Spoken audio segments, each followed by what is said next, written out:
तो क्या हाल चाल है ओटाकूज। तो फाइनली वन पीस का नया चैप्टर आ चुका है और उसमें रिवील किया गया है कि किसकी बाउंटी सबसे ज्यादा है। तुम्हें आखिरकार क्या लगता था लूफी की बाउंटी सबसे ज्यादा है? अभी सबसे ज्यादा बाउंटी है ड्रैकुले मीहॉक के पास।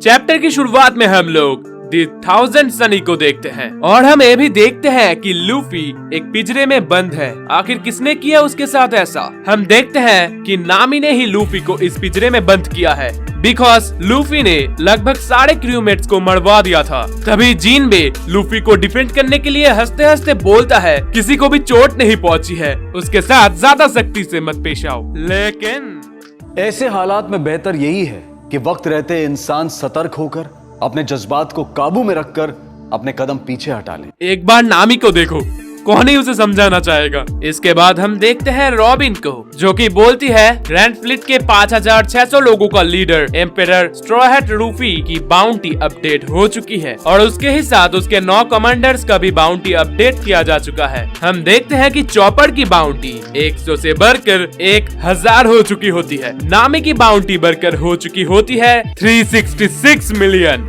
ब्रूक अपना हमेशा का डायलॉग बोलता है और उसके बाद रिवील करता है कि उसकी बाउंटी बढ़कर हो चुकी होती है 383 मिलियन। फ्रैंकी बोलता है कि उसकी बाउंटी बढ़कर हो चुकी है 394 मिलियन और फ्रैंकी गुस्से के साथ बाद में ये भी बोलता है कि उसकी फोटो क्यों नहीं दी गई उस बाउंटी के पोस्टर में। हम देखते हैं कि गॉड उसोप की बाउंटी बढ़कर हो चुकी होती है 500 मिलियन, लेकिन वो तो रो रहा होता है। पता है क्यों? क्योंकि वो नहीं चाहता कि उसकी बाउंटी और बढ़े। रॉबिन की बाउंटी बढ़कर हो चुकी होती है 930 million, almost very close to 1 billion. Jinbe की बाउंटी बढ़कर हो चुकी होती है 1.1 बिलियन एंड जोरो की बाउंटी बढ़कर हो चुकी होती है 1 बिलियन 1100। दूसरी तरफ सांजी बहुत ही ज्यादा गुस्से में होता है और वो जेलस भी फील कर रहा होता है क्योंकि उसकी बाउंटी जोरो एंड जिनबे से कम है। उसका बाउंटी होता है 1 बिलियन एंड 32 मिलियन। और finally the king fleet captain emperor straw hat Luffy की बाउंटी होती है 3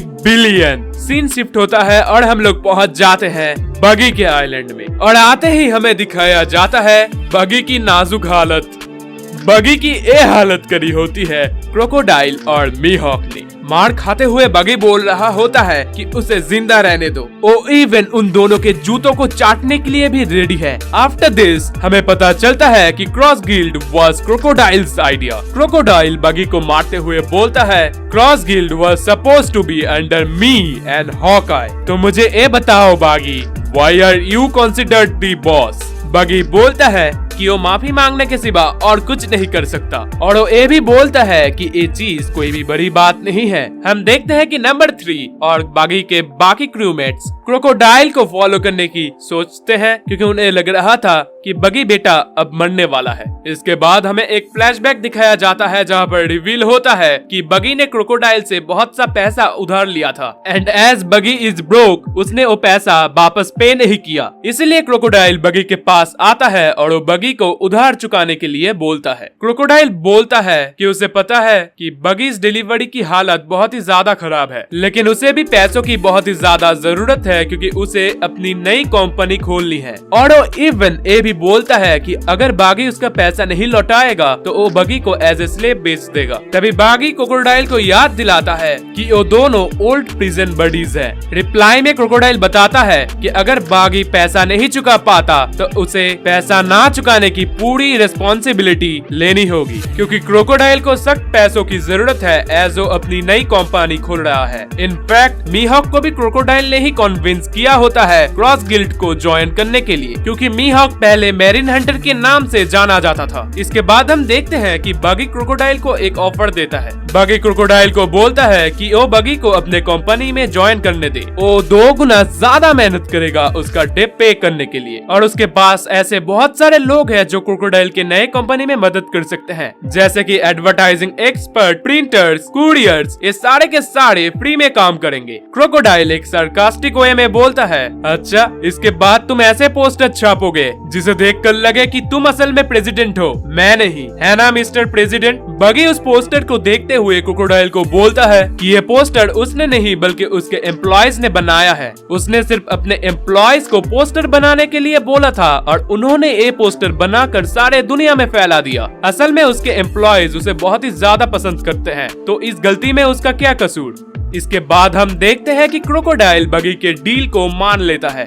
हमें पता चलता है कि cross guild is a cooperation between crocodile, बगी एंड मीहॉक। इसके बाद सीन शिफ्ट होता है और हम लोग मैरीन पे आ जाते हैं। हम लोग देखते हैं कि मैरीन के सब लोग चिंतित होते हैं क्रॉस गिल्ड के बारे में, एज उन्हें पता चल जाता है कि बगी के साथ ही साथ क्रोकोडाइल और मीहॉक भी क्रॉस गिल्ड में है। क्रॉस गिल्ड का मेन एम होता है मैरीन हंटिंग, जिसे बहुत सारे बुरे ऑर्गेनाइजेशन फाइनेंशियली सपोर्ट कर रहे होते हैं। इसके बाद मैरीन के ऑर्गेनाइजेशन से क्रोकोडाइल, मीहॉक और बगी की बाउंटी डिसाइड होती है। हम देखते हैं कि मीहॉक बोलता है कि उसे टाइटल ऑफ एम्पेरर में कोई भी इंटरेस्ट नहीं है, वो चाहता है कि ये टाइटल बगी के पास रहे। देन सब लोग बगी को ही टारगेट बनाएंगे और वो दोनों यानी कि मीहॉक और क्रोकोडाइल जब भी चाहे बगी को डिस्पोज कर सकेंगे। सीन चेंज होता है और हम लोग रेवोल्यूशनरी आर्मी को देखते हैं। हम देखते हैं ड्रैगन को जो कि बोलता है कि वो बहुत ही ज्यादा खुश है ये सुनकर कि साबो जिंदा है, लेकिन अगर उसने सच में किंग कोब्रा का मर्डर किया है तो वो